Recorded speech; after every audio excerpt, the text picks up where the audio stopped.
యువరాజ్ సింగ్ బాల్యం ఎలా సాగింది?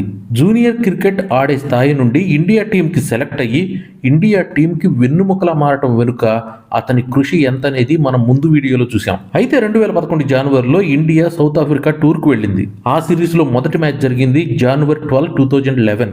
అది కింగ్ మెట్ స్టేడియం, డర్బన్ సిటీ. ఉదయం లేవగానే అతని నోటిపైన ఎర్రటి మరకలు, బెడ్ పైన రక్తం. అయినా అతను పట్టించుకోలేదు, మ్యాచ్ ఆడటానికి వెళ్ళిపోయాడు. కానీ బ్యాటింగ్ కి దిగిన తర్వాత పరిస్థితి దారుణంగా మారింది. అతనికి శ్వాస తీసుకోవడం కూడా కష్టమైపోయింది. నిలబడలేకపోయాడు. ఈ మ్యాచ్ లో అతను కేవలం 12 పరుగులు మాత్రమే చేయగలిగాడు.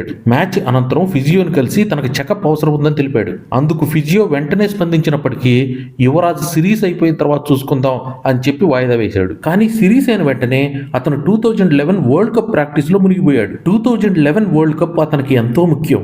దీని వెనుక ఒక హృదయ విదారకమైన కథ ఉంది. యువరాజ్ సింగ్ చిన్నతనం నుండి తన తండ్రి స్నేహితుల నోటి నుండి వింటున్న మాటలు ఎప్పుడూ అతని మెదడులోనే తిరుగుతూ ఉండేవి. వారి మాటల ప్రకారం 1983 వరల్డ్ కప్ వాస్తవానికి అతని తండ్రి పేరును ఉండాల్సింది. కానీ అదే రాష్ట్రానికి, అదే సిటీకి చెందిన కపిల్ దేవ్ పేరిట ఉంది. యువరాజ్ తన బయోగ్రఫీలో రాసిన మాటలను బట్టి అతని తండ్రి కపిల్ దేవ్ కంటే మంచి ఫాస్ట్ బౌలర్. ఈ మాటలన్నీ అతని హృదయంలో పాతుకుపోయాయి. ఎక్కడో ఒక చోట తన తండ్రికి రావాల్సిన గుర్తింపు రాలేదనే బాధ గూడు కట్టుకుపోయింది. అందుకే అతను ఈ వరల్డ్ కప్ కోసం ఎదురు చూస్తున్నాడు. వాస్తవానికి ఈ మూమెంట్ కోసమే యువరాజ్ సింగ్ యువరాజ్ని ఒక ఆయుధంలా తయారు చేశాడు. యువరాజ్ ఎలాగైనా ఈ వరల్డ్ కప్ నెగ్గి తన గెలుపుని తన తండ్రికి అంకితం ఇవ్వాలనుకున్నాడు. తన తండ్రిని ఎవరైతే వెక్కిరించారో వారికి ఒక గుణపాఠంలా తన గెలుపును చూపించాలనుకున్నాడు. తన తండ్రి ఆశయాన్ని తాను నెరవేర్చాలని కలలు కన్నాడు. అయితే 2003, 2007 వరల్డ్ కప్ లో ఓటమి పాలై అవకాశాన్ని చేజార్చుకున్నాడు. అతనికి ఇప్పుడున్న ఒకే ఒక్క అవకాశం 2011 వరల్డ్ కప్. కానీ అతని శరీరం అతనికి సహకరించడం లేదు. అంతేకాదు ఫామ్ లేని కారణంగా మైదానంలోనూ ప్రాక్టీస్ లోనూ తీవ్ర ఇబ్బంది ఎదుర్కొంటున్నాడు. అతని పైన అతనికే నమ్మకం సడలిపోతుంది చిన్న చిన్నగా. మొదట తన తల్లిని ఒక హాలిడే ట్రిప్ కు పంపాలనుకున్నాడు. ఎందుకంటే ఒకవేళ తాము గనక 2011 వరల్డ్ కప్ లో సరిగ్గా ఆడకపోయినా, టీం అట్లీస్ట్ సెమీఫైనల్ వరకు చేరకపోయినా క్రికెటర్ల ఇళ్లపైన రాళ్లు రువ్వి ఇల్లంతా బద్ర కొట్టేస్తారు అభిమానులు. అందుకే యువరాజ్ 2011 వరల్డ్ కప్ కు ముందు తన తల్లి శబ్నం ని విదేశాలకి హాలిడే ట్రిప్ పంపాలని నిర్ణయించుకున్నాడు. ఆమెని ఈ గొడవలకు దూరంగా ఉంచాలన్నదే ఆయన ఆలోచన. కానీ ఆమె అందుకు ఒప్పుకోలేదు. వాస్తవానికి 2007 వరల్డ్ కప్ ఓటమి తరువాత ఎంఎస్ ధోని ఇంటిపైన అభిమానులు రాళ్లతో దాడి చేశారు. పెద్ద హంగామా క్రియేట్ చేశారు.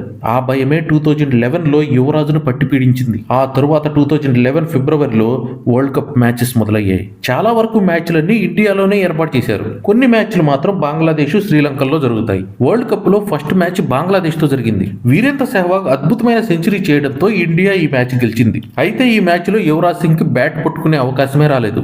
అయితే ఇండియా రెండో మ్యాచ్ ఇంగ్లాండ్ తో. మ్యాచ్ మొదలవటానికి ముందు వార్మప్ చేస్తున్న సమయంలో యువరాజ్ కి శ్వాస తీసుకోవడం కూడా కష్టంగా మారింది. అతను తన తలని అటు ఇటు తిప్పలేకపోతున్నాడు. కుడిభుజం వైపు ఉన్న ఏ వస్తువుని సరిగ్గా చూడలేకపోతున్నాడు. అతను వెంటనే ఫిజియో నితిన్ పటేల్ ను కలిసినా ఏం ప్రయోజనం లేదు. నితిన్ పటేల్ ఎంత ప్రయత్నించినా యువరాజ్ తన తలను మాత్రం తిప్పలేకపోయాడు. చివరకు ఆ బాధ తట్టుకోలేక యువరాజ్ జహీర్ ఖాన్ తో నేను ఈ మ్యాచ్ ఆడలేకపోవచ్చు అని చెప్పాడు. ఆ మాటలు విన్న జహీర్ ఖాన్ చుప్ రహో అని గట్టిగా వార్నింగ్ ఇచ్చి ఆ మ్యాచ్ ఆడమని సలహా ఇచ్చాడు. దాంతో యువరాజ్ తన బాధను దిగమింగుకుని మైదానంలోకి దిగి 58 రన్స్ తో అద్భుతమైన ఇన్నింగ్స్ ఆడాడు. ఈ మ్యాచ్ తర్వాత అందరూ మళ్లీ యువరాజ్ ఫామ్ లోకి వచ్చాడు అని ఆనందపడ్డారు. మరోపక్క అతని ఆరోగ్యం మాత్రం క్షీణిస్తూ ఉంది. రాత్రులు నిద్ర రాకపోవటం, ఎప్పుడు దడదడగా భయంగా ఉండటం, తాను తీసుకునే శ్వాస తనకే వినిపించటం, అతని ఆరోగ్యం అతని కళ్ల ముందే దిగజారటం అతనికి తెలుస్తూనే ఉంది. ఈ పరిస్థితిని గమనించిన ఆశీష్ నెహ్రా, జహీర్ ఖాన్ తెలిసి తెలియక యువి నువ్వు ముసలోడు అవుతున్నావు అంటూ వెక్కిరించేవారు. కానీ అప్పుడు వారికి తెలియదు యువరాజు తనలో ఉన్న శత్రువుతోనే తాను యుద్ధం చేస్తున్నాడని. తరువాత మ్యాచ్ ఐర్లాండ్ తో. ఈ మ్యాచ్ లో కూడా అతను హాఫ్ సెంచరీ సాధించాడు మరియు 5 వికెట్లు తీసుకున్నాడు. మొత్తం బెంగళూరు స్టేడియం చప్పట్లతో మారుమోగిపోయింది. ఈ మ్యాచ్ లో అతనికి మ్యాన్ ఆఫ్ ద మ్యాచ్ లభించింది. ఆ తరువాత మ్యాచ్ నెదర్లాండ్స్ తో. ఈ మ్యాచ్ లో కూడా అతను 51 రన్స్ తో అజేయంగా నిలిచి 2 వికెట్లు తీసుకున్నాడు. ఈ మ్యాచ్ కూడా man of the match Yuvraj సింగే. ఆ తరువాత మ్యాచ్ టోర్నమెంట్ లోనే one of the strongest team South ఆఫ్రికాతో. ఈ మ్యాచ్ కి ముందు యువరాజ్ పరిస్థితి మరీ దారుణంగా ఉంది. అతను ఎంతో నర్వస్ గా ఉన్నాడు. అతను కనీసం బ్రేక్ఫాస్ట్ కూడా చేయలేకపోయాడు. అతనికి వరుసగా వామిటింగ్స్ అవడం మొదలయ్యాయి. తనకు టీబీ వచ్చిందేమోనని భయపడసాగాడు. ఒక్కసారి వరల్డ్ కప్ సిరీస్ అయిపోతే వెంటనే డాక్టర్ని కలవాలని నిర్ణయించుకున్నాడు. అతని పరిస్థితి మరింత దిగజారిపోయి ఉండటంతో సౌత్ ఆఫ్రికాతో జరిగిన ఈ మ్యాచ్ లో కేవలం 12 రన్స్ మాత్రమే చేయగలిగాడు. ఈ మ్యాచ్ లో టీమిండియా ఓడిపోయింది. మొత్తం మొత్తం వరల్డ్ కప్ సిరీస్ లో ఇండియా ఓడిపోయిన ఒకే ఒక్క మ్యాచ్ ఇది. ఆ తరువాత మ్యాచ్ వెస్టిండీస్ తో. ఈ మ్యాచ్ చెన్నైలో జరిగింది. చెన్నైలో ఉన్న వేడి వాతావరణానికి అతనికి వరుసగా మైదానంలోనే వాంతులయ్యాయి. అతనికి మైదానంలోనే కళ్ళు తిరగటం మొదలైంది. ఒకవైపు దగ్గుతూనే ఉన్నాడు, చివరికి నోటి నుండి రక్తం పడింది. యువరాజ్ సింగ్ అభిప్రాయం ప్రకారం ఈ పరిస్థితి రావడానికి కారణం సౌత్ ఆఫ్రికాతో ఓడిపోవడం. సౌత్ ఆఫ్రికాపై ఓటమి అతన్ని అంతలా కుంగదీసింది. అతని పరిస్థితి చూసిన ఎంపైర్ సైమన్ టోఫల్ యువరాజు వద్దకు వచ్చి మైదానం బయటికి వెళ్లి రెస్ట్ తీసుకోమని సలహా ఇచ్చాడు. లేదు బాస్, నేను ఎక్కడికి వెళ్లడం లేదు. నేను దాదాపు 2 సంవత్సరాల తర్వాత సెంచరీకి చాలా దగ్గరగా ఉన్నాను. ఈ సమయంలో మా జట్టుకి నా అవసరం చాలా ఉంది.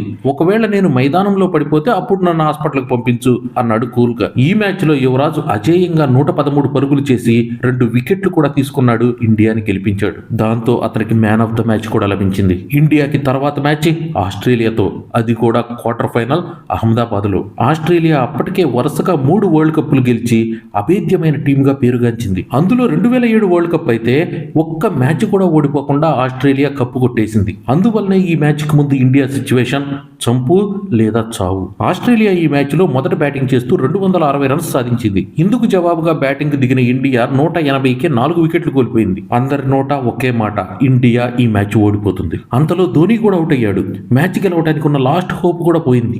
ఎప్పుడు అవుట్ అయినా మెదలకుండా తల వంచుకుని వెళ్లిపోయే ధోని ఆ మ్యాచ్ లో మాత్రం యువరాజ్ వద్దకు వచ్చి శభాష్ యువి, మ్యాచ్ కంప్లీట్ చేసి బయటికి రా అని చెప్పి వెళ్ళాడు. ధోని అన్న ఈ మాటలు అతనికి మరింత మోటివేషన్ ఇచ్చాయి. మొత్తం దేశం ఆశలు ఇప్పుడు అతనిపైనే ఉన్నాయి. చివరకు ఇండియాని గెలిపించిన తర్వాతనే అతను మైదానం నుండి బయట అడుగు పెట్టాడు. ఈ మ్యాచ్ గెలుపుతో ఇండియా సెమీఫైనల్లోకి అడుగు పెట్టింది. ఈ మ్యాచ్ లో యువరాజ్ సింగ్ అభేద్యంగా 57 పరుగులు సాధించి 2 వికెట్లు తీసుకుని మళ్లీ మ్యాన్ ఆఫ్ ది మ్యాచ్ గా అవతరించాడు. వరల్డ్ కప్ సిరీస్ మొదటి మ్యాచ్ లో యువరాజ్ కి బ్యాటింగ్ చేసే అవకాశమే దక్కలేదు. ఆ తరువాత జరిగిన అన్ని మ్యాచ్ల్లో యువరాజు ఎవరికీ అవకాశం ఇవ్వలేదు. అన్ని మ్యాచ్లు ఒంటి చేత్తో గెలిపిస్తూ మ్యాన్ ఆఫ్ ద మ్యాచ్ గా నిలుస్తున్నాడు. ఈ మ్యాచ్ లో అన్నిటికంటే పెద్ద గెలుపు మైటీ ఆస్ట్రేలియాని ఓడించి ఇంటికి పంపించడం. ఆ తరువాత మ్యాచ్ సెమీఫైనల్, అది పాకిస్తాన్ తో. ఒకవైపు ఈ మ్యాచ్ ను తలుచుకుని అందరి రోమాలు నిక్కబడుచుకుంటుంటే మరోవైపు యువరాజ్ పరిస్థితి మరోలా ఉంది. అతని మెడ నొప్పి మళ్లీ తిరగబెట్టింది. కంటిన్యూగా వాంతులవడం, మైకం రావడం మొదలైంది. ఆ రాత్రి మొత్తం యువరాజ్ సింగ్ నొప్పులతో నిద్ర లేకుండా గడిపాడు. తెల్లవారుజామున 4 గంటలకు ఆ బాధ భరించలేక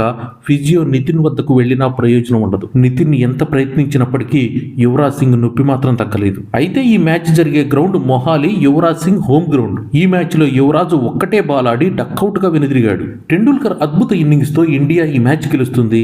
టెండూల్కర్ ఈ మ్యాచ్ లో man of the match award కూడా తీసుకున్నాడు. మరోవైపు యువరాజ్ మాత్రం తన నొప్పులతో బాధపడుతూనే ఉన్నాడు. 2 ఏప్రిల్ 2011 ఇండియా ఫైనల్ మ్యాచ్ శ్రీలంకతో. ఈ మ్యాచ్ కి ముందు రోజు యువరాజు నిద్రమాత్రల సహాయంతో కాస్త నిద్రపోతాడు. నిద్రపోవడానికి ముందు అతను ఫిజియో నితిన్ తో, రేపు ఏది ఏమైనప్పటికీ దేవుడు మన పక్షాన నిలిచి ఈ మ్యాచ్ ని మాత్రం గెలిపించాలి. భగవంతుడి కృపతో ఈ వరల్డ్ కప్ మనకే దక్కాలి. రేపు మైదానంలో నా ప్రాణం పోయినా పర్లేదు, ఎంత నొప్పైనా భరిస్తాను, కానీ వరల్డ్ కప్ మాత్రం రావాలి. ఫైనల్ మ్యాచ్ లో శ్రీలంక మొదటి బ్యాటింగ్ చేసింది. ఇండియా తరపున యువరాజ్ సింగ్ అందరికంటే తక్కువ రన్స్ ఇచ్చి 2 వికెట్లు తీసుకున్నాడు. దాంతో శ్రీలంక 50 ఓవర్లలో 6 వికెట్లు కోల్పోయి 274 పరుగులు చేసింది. ఆ తరువాత బ్యాటింగ్ వచ్చిన ఇండియా గౌతమ్ గంభీర్ 97 పరుగులు, మహేందర్ సింగ్ ధోని 91 పరుగుల సహాయంతో చాలా ఈజీగా 274 పరుగుల లక్ష్యాన్ని ఛేదిస్తుంది. విశ్వ విజేతగా నిలుస్తుంది. యువరాజ్ సింగ్ తన బయోలో ఈ మూమెంట్ గురించి ఇలా రాశాడు: నేను ఎక్స్ప్లోడ్ అయిపోయాను. ఏం జరుగుతుందో నాకు అర్థం కాలేదు. ఎవరైనా వచ్చి నన్ను గిచ్చి అంతే వరల్డ్ కప్ గెలిచాం అని చెప్తే వినాలనిపించింది. అక్కడ ఏం జరుగుతుందో అర్థం అవడానికి నాకు 5 నిమిషాల సమయం పట్టింది అని ఎమోషనల్ గా రాశాడు. యువరాజ్ సింగ్, ధోని వీరిద్దరూ 28 సంవత్సరాల తర్వాత మేం కూడా వరల్డ్ కప్ గెలిచాం అని చెప్పుకునే అవకాశాన్ని కల్పించారు ఇండియన్స్ కి. వాస్తవానికి యువరాజ్ సింగ్ మిడిల్ ఆర్డర్ లో బ్యాటింగ్ కి వచ్చినప్పటికీ మొత్తం సిరీస్ లోనే అత్యధికంగా 362 పరుగులు చేశాడు. అంతేకాదు ఇండియా తరపున జహీర్ ఖాన్ తర్వాత 15 వికెట్స్ తీసి 2వ స్థానంలో నిలబడ్డాడు. ఈ వరల్డ్ కప్ లో యువరాజ్ సింగ్ ఒక అద్భుతమైన ఆల్రౌండర్ గా చరిత్ర సృష్టించాడు. దాంతో పాటు player of the tournament award కూడా గెలుచుకున్నాడు. ఎన్ని కష్టాలు ఎదురైనప్పటికీ, తన శరీరం సహకరించనప్పటికీ ఆ క్షణం వరకు అతను గుండె రాయి చేసుకుని నిలబడింది తన తండ్రి కళ్ళల్లో ఆనందం చూడటానికి. వాస్తవానికి యోగరాజ్ సింగ్ కూడా యువరాజును అంత కఠినంగా తయారు చేసింది ఈ క్షణం కోసమే. వాస్తవానికి ఈ సిరీస్ అనంతరం అతను డాక్టర్ దగ్గరికి వెళ్ళాలి, కానీ అతను డాక్టర్ దగ్గరికి వెళ్ళలేదు. IPL ఆడటంలో నిమగ్నమైపోయాడు. అయిపోయాడు. ఏప్రిల్ 8 నుండి మే 28 వరకు ఈ ఐపీఎల్ మ్యాచ్లు జరిగాయి. చివరకు ఐపీఎల్ ముగిసిన తర్వాత అతను డాక్టర్ దగ్గరికి వెళ్లి తన చెస్ట్ ఎక్స్రే తీయించుకున్నాడు. ఎక్స్రేలో డైరెక్ట్ గా ఊపిరితిత్తులు కనిపిస్తున్నాయి, కానీ ఊపిరితిత్తులకు ఎడం పక్కన మేఘాలు కమ్ముకున్నట్టుగా మరొక పదార్థం కనిపించింది. ఆ పదార్థం దాదాపు 7 నుండి 8 సెంటీమీటర్లు ఆక్రమించి ఉంది. యువరాజ్ సింగ్ కాసేపు ఏం జరుగుతుందో అర్థం కాలేదు. అతను డాక్టర్ని అడిగాడు, ఏంటి ఏం జరుగుతుంది అని. డాక్టర్ అతనితో, ఇదేమిటో నేను ఇప్పుడే చెప్పలేను, ఏది ఏమైనప్పటికీ ఇది మంచిది మాత్రం కాదు అని చెప్పాడు. ఆ తరువాత అతనికి FNAC టెస్ట్ చేయించడం జరిగింది. ఆ టెస్ట్ రిజల్ట్ చూసిన డాక్టర్స్ బృందం ఇది 1 టైప్ ఆఫ్ ట్యూమర్, క్యాన్సర్ కూడా అవ్వచ్చు అని చెప్పారు. అయినప్పటికీ యువరాజ్ ఆ విషయాన్ని జీర్ణించుకోలేకపోయాడు. ఈ డాక్టర్స్ ఏదో పొరపాటు పడ్డారు, నేను ఒక అథ్లెట్ని, నాకెలా క్యాన్సర్ వస్తుంది? ఇలాంటి ఎన్నో డౌట్లతో యువరాజ్ తన friend acupuncture specialist doctor Jatin చౌదరిని కలిశాడు. యువరాజ్ అతని వద్ద నుండి ఆక్యుపంచర్ ట్రీట్మెంట్ తీసుకోవడం మొదలుపెట్టాడు. జతిన్ చౌదరి యువరాజ్తో, నీకు ఎలాంటి ప్రాబ్లం లేకుండా ట్యూమర్ని నేను తొలగిస్తాను, దీనికోసం కీమోథెరపీ చేయాల్సిన అవసరం కూడా లేదు అని నమ్మించాడు. దాదాపు 4-5 నెలలు యువరాజ్ తన ఫ్రెండ్ పైన నమ్మకం వచ్చి ట్రీట్మెంట్ తీసుకున్నాడు. అయినా అతని ఆరోగ్యం మరింత క్షీణించిపోయింది. ఇదే పరిస్థితుల్లో డాక్టర్లు వద్దని చెప్పినప్పటికీ యువరాజ్ సింగ్ టెస్ట్ మ్యాచ్ ఆడటానికి ఇంగ్లాండ్ వెళ్ళాడు. ఆ తరువాత కూడా యువరాజ్ వెస్టిండీస్ తో మరో 2 టెస్టులు ఆడాడు. ఈ 2 సిరీసుల్లో కూడా యువరాజ్ సింగ్ అంత మంచి పర్ఫార్మెన్స్ ఇవ్వలేకపోయాడు. దాంతో పాటు మైదానంలో కంటిన్యూగా వామిటింగ్స్ చేసుకునేవాడు. అది చూసిన ఎంపైర్లు కూడా భయపడేవారు. ఆ తరువాత ఢిల్లీలో జరిగిన ఒక టెస్ట్ మ్యాచ్ సందర్భంగా అందరికీ యాంటీ డోపింగ్ టెస్ట్ నిర్వహించారు. ఇక్కడే యువరాజ్ బ్లడ్ శాంపిల్లో బెటా హెచ్సిజి అనే ఒక హార్మోన్ కనిపించింది. ఈ హార్మోన్ ఆరోగ్యవంతుల్లో కనిపించే అవకాశమే లేదు. దాంతో అతనికి చివరిగా ఒక సిటీ స్కాన్ నిర్వహించగా మొత్తం నిజం వెలుగులోకి వచ్చింది. ఈ సిటీ స్కాన్ రిపోర్ట్ ప్రకారం యువరాజ్ సింగ్ ఊపిరితిత్తులకు ఎడమవైపు వచ్చిన ట్యూమర్ అక్కడ ఉన్న రక్తనాళాలను కంప్రెస్ చేస్తూ హార్ట్ లో బ్లడ్ పంపింగ్ ప్రెషర్ ని విపరీతంగా పెంచేస్తుంది. దీని కారణంగా హార్ట్ ఎప్పుడైనా బర్స్ట్ అయ్యే ఛాన్స్ ఉంటుంది. డాక్టర్లంతా యువరాజ్ వైపు ఆశ్చర్యంగా చూశారు. నువ్వేం చేస్తున్నావు? ఈ పాటికే నువ్వు అడ్మిట్ అయి ఉండాలి. వెంటనే అతన్ని హాస్పిటల్లో అడ్మిట్ చేశారు. యువరాజ్ కు వచ్చిన వ్యాధి a rare germ cell tumour. దీన్నే మెడిస్టీనల్ సెమినోమా అని పిలుస్తారు. ఇకపైన యువరాజ్ తప్పించుకునే ఛాన్సే లేదు. మొదట అతన్ని లండన్ నుండి అమెరికాలోని ఇండియానా పోలీసులోని ఒక హాస్పిటల్లో జాయిన్ చేయడం జరిగింది. అక్కడ అతనికి డాక్టర్ లారెన్స్ ట్రీట్మెంట్ ఇవ్వడం స్టార్ట్ చేశాడు. ఇదే డాక్టర్ అమెరికన్ సైంటిస్ట్ లాంగ్స్టన్ కూడా క్యాన్సర్ చికిత్స చేశాడు. 25 జనవరి 2012 అతనికి క్యాన్సర్ ట్రీట్మెంట్ ఇవ్వడం మొదలుపెట్టారు. కీమోథెరపీ ప్రొసీజర్ కూడా స్టార్ట్ చేశారు. అప్పటి నుండి అతనికి ఆకలి వేయదు. కడుపులో ఏదో భారం, ఒంటి మీద ఉన్న వెంట్రుకలన్నీ ఊడిపోసాగాయి. ఒకరోజు ఉదయాన్నే లేచి చూసిన అతనికి బెడ్ మొత్తం వెంట్రుకలు కనిపించాయి. అది చూసి తట్టుకోలేక అతను తన వెంట్రుకలు పూర్తిగా తానే తీసేశాడు. అతని ఎముకలు క్షీణించిపోయాయి. అతని ఎముకల్లో ఉన్న నొప్పి అతను భరించలేకపోయేవాడు. తాను ఒక చనిపోయిన శరీరంలో నివసిస్తున్నాను అనిపించసాగింది అతనికి. అతని ముఖం మొత్తం ముడతలు పడిపోయి కాళ్లలో ఎముకలు, చర్మం తప్ప ఏమీ లేదు. కొన్నిసార్లు అతని రూమ్ నుండి టాక్సీ వరకు నడవలేక వేరొకరి సహాయం తీసుకోవాల్సి వచ్చేది. ఈ సమయంలో తనకి సూసైడ్ చేసుకోవాలన్న ఆలోచనలు కూడా వచ్చాయని తన బయోలో రాశాడు. కేవలం కొన్ని నెలల క్రితం ప్రపంచమంతా యువరాజ్ అని అరుస్తూ ఉండగా స్టేడియంలో సింహంలా నడిచిన వాడు ఇప్పుడు జీవమున్న శవంలా మారిపోయాడు. క్యాన్సర్ ట్రీట్మెంట్ సమయంలో వరల్డ్ కప్ ని గుర్తుకు తెచ్చుకొని ఆయన తన బయోలో ఇలా రాశాడు, నా కళ్ళల్లో వరల్డ్ కప్ గెలిచిన రాత్రి ఇంకా కనిపిస్తూనే ఉంది. నేను పిచ్చోడ్నా లేక బేవకూఫ్నా? నాకు నా శరీరం కన్నా ఆరోగ్యం కన్నా వరల్డ్ కప్ ముఖ్యమా అన్న ఆలోచన కలిగింది ఆ సమయంలో నాకు. ఒకవేళ ఆ రోజు తిరిగి వచ్చినా నేను మళ్ళీ అదే డెసిషన్ తీసుకుంటాను, వరల్డ్ కప్ కోసం పోరాడతాను అని రాశాడు. 18 మార్చ్ 2012 3 కీమో సైకిల్స్ కంప్లీట్ అయిన తర్వాత యువరాజ్ సింగ్ పూర్తిగా నయమై కోలుకొని ఇంటికి చేరుకున్నాడు. నిన్ను ఎలా బయటికి పంపిస్తున్నానంటే ప్రపంచంలో ఏ డాక్టర్ చెక్ చేసినా ఇంతకు ముందు నీకు క్యాన్సర్ వచ్చింది అంటే నమ్మలేడు. ఇవి డాక్టర్ లారెన్స్ అన్న మాటలు యువరాజ్ సింగ్ డిశ్చార్జ్ సమయంలో. ఆ తర్వాత యువరాజ్ సింగ్ ఇండియా చేరుకున్నాడు. చూడటానికి చాలా వీక్ గా కనిపించేవాడు. 6 వారాల రెస్ట్ తర్వాత అతని శరీరం మళ్లీ పూర్వస్థితికి చేరుకుంది. అతను 103 కేజీల బరువు పెరిగాడు. కానీ శారీరకంగా మాత్రం అతను చాలా వీక్ గానే ఉన్నాడు. ఆ తర్వాత అతను బెంగళూరులోని క్రికెట్ అకాడమీలో తన ప్రాక్టీస్ చేయడం మొదలుపెట్టాడు. కొన్నాళ్ల ప్రాక్టీస్ తర్వాత చెన్నైలో న్యూజిలాండ్ తో జరిగిన T20 మ్యాచ్ తో అతను మళ్లీ ఇంటర్నేషనల్ క్రికెట్ లో అడుగుపెట్టాడు. అతను బ్యాటింగ్ చేయడం కోసం మైదానంలోకి అడుగు పెట్టగానే అతని కళ్ళు చెమర్చాయి. స్టేడియం మొత్తం అరుపులు, కేకలతో నిండిపోయింది. అతడు మొదటి 6 కొట్టగానే స్టేడియం మొత్తం దద్దరిల్లిపోయింది. ఆ మ్యాచ్ లో అతను 36 రన్స్ చేశాడు. క్యాన్సర్ ట్రీట్మెంట్ తర్వాత వచ్చిన యువరాజ్ ఫామ్ లో హెచ్చుతగ్గులు కనిపిస్తూనే ఉన్నాయి. ఆ తర్వాత కంటిన్యూగా జరిగిన వన్డే మ్యాచ్ల్లో అతని బ్యాటింగ్ యావరేజ్ పూర్తిగా పడిపోయింది. అందువల్ల అతన్ని వన్డే టీం నుంచి తొలగించారు. అయితే టీ20లో అతని ప్రదర్శన బాగానే ఉంది. అందువలన అతన్ని 2014 టీ20 వరల్డ్ కప్ కి ఎంపిక చేశారు. కానీ ఈ క్రికెట్ వరల్డ్ కప్ లోనే యువరాజ్ సింగ్ తన కెరీర్ లోనే అతి పెద్ద డిజాస్టర్ ని ఎదుర్కొన్నాడు. ఇండియా ఈ టీ20 వరల్డ్ కప్ ఫైనల్ కి చేరుకుంటుంది. ఫైనల్లో మొదట బ్యాటింగ్ చేసిన ఇండియా కేవలం 130 పరుగులు మాత్రమే చేస్తుంది. తర్వాత బ్యాటింగ్ చేసిన శ్రీలంక చాలా ఈజీగా ఈ టార్గెట్ ని చేజ్ చేస్తుంది. 2014 వరల్డ్ కప్ శ్రీలంక చేతిలోకి వెళ్లిపోతుంది. అయితే ఈ ఓటమికి ముఖ్య కారణం యువరాజ్ సింగ్ అని పత్రికలు దుమ్మెత్తిపోశాయి. అందుకు కారణం అతను 21 బంతులు ఆడి కేవలం 11 రన్స్ చేయడమే. ఈ మ్యాచ్ తర్వాత యువరాజ్ సింగ్ ఎయిర్పోర్ట్ లో అడుగు పెట్టగానే మీడియా అతని పైన దుమ్మెత్తిపోసింది. అంతేకాదు అతని ఇంటి మీద రాళ్లు రువ్వి గోలగోల చేశారు అభిమానులు. ఆ తర్వాత యువరాజ్ సింగ్ మరికొన్ని వన్డే మ్యాచ్లు ఆడాడు, కానీ ఆకట్టుకోలేకపోయాడు. బహుశా రిటైర్మెంట్ టైం వచ్చేసింది. ఆ తరువాత సెలెక్ట్ చేసిన ఇండియా వరల్డ్ కప్ స్క్వాడ్ లో యువరాజును మెన్షన్ కూడా చేయలేదు. ఆ తరువాత 10 జూన్ 2019 కి అతను తన రిటైర్మెంట్ ప్రకటించాడు ఇంటర్నేషనల్ క్రికెట్ నుండి. అయితే యువరాజ్ సింగ్ తండ్రి యోగరాజ్ సింగ్ మాత్రం తన కుమారుడి కెరీర్ నాశనం అవడానికి కారణం ఎంఎస్ ధోని అని పబ్లిక్ గా పలుసార్లు ఆరోపణలు చేశాడు. ఆ తరువాత అతను ఇచ్చిన ఒక ఇంటర్వ్యూలో, నేను ధోనిని ఎప్పటికీ క్షమించను, అతడు నా కొడుకు పట్ల చేసింది ఘోరమైన తప్పు, ఇందుకు ధోనికి క్షమాపణే లేదు అని తీవ్ర ఆరోపణలు చేశాడు. सेलेक्टर्स भी चाहते हैं युवराज को टीम में, बीसीसीआई भी चाहती है, लेकिन एक आदमी जो महेंद्र सिंह धोनी जिसका नाम है वो किसी को भी निकाल के बाहर फेंक देगा.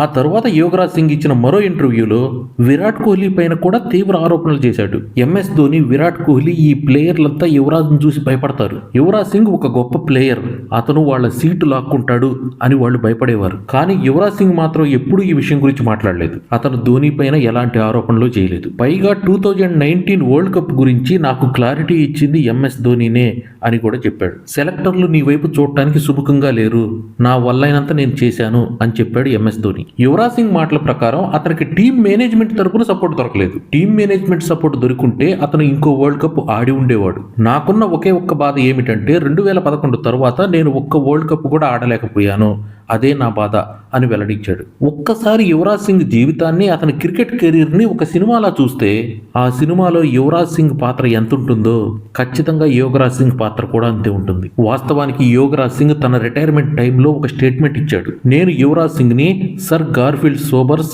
వివియన్ రిచర్డ్స్ వంటి మహానుభావుల సరసన నిలబెడతాను అని. ఆ తర్వాత మొత్తం పబ్లిక్ అతన్ని వెక్కిరించారు. అతని గురించి పేపర్లో వచ్చిన ప్రతి దాన్ని కట్ చేసి దాచుకున్నాడు. ఆ తరువాత కాలంలో తన ప్రతిభతో అతను ఒక అద్భుతమైన క్రికెటర్ను తయారు చేశాడు. ఆ అద్భుతమైన క్రికెటర్ 2011 వరల్డ్ కప్ ని ఒక ప్లేయర్ లా కాకుండా ఒక వారియర్ లా ఆడాడు. ఈ రోజు యువరాజ్ సింగ్ జీవితం అందరికీ ఒక మోటివేషన్ లాంటిది. జీవితంలో కష్టాలు నష్టాలు వస్తూనే ఉంటాయి, వాటిని ఎదుర్కొని నిలబడిన వాడే నిజమైన వారియర్. ఈ వీడియో కనుక నచ్చినట్లయితే సబ్స్క్రైబ్ చేసుకోండి.